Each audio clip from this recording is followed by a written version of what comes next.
बिर्सेछु नि। खासमा कुरो के थियो भने यो मेसिनलाई मैले अलि अर्कै नयाँ डिजाइनमा चेन्ज गर्न कोसिस गरिरहेको छु।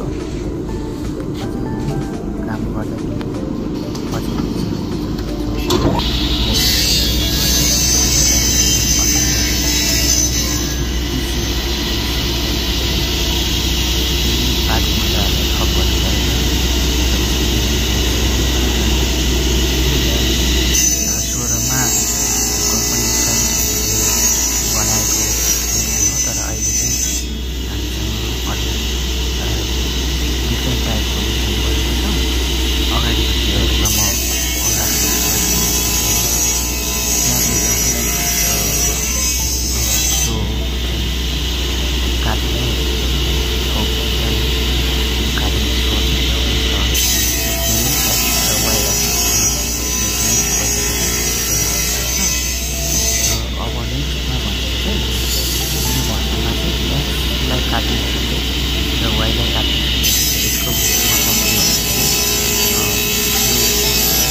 आरोमा चाहिँ हिट नहोस्, जति काट्दाखेरि पनि नथाकोस् भन्नको लागि हो।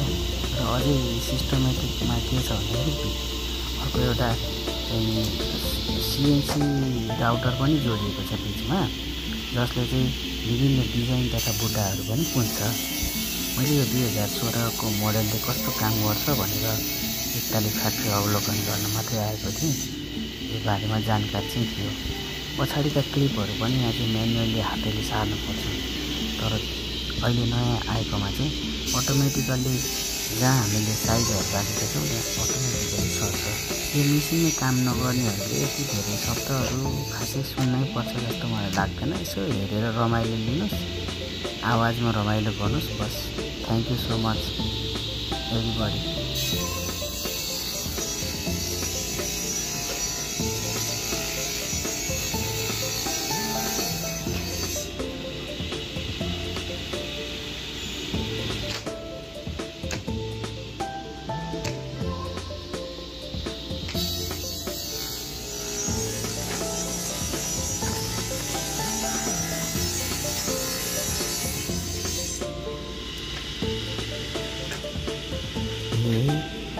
यति परसाउने हेरेको।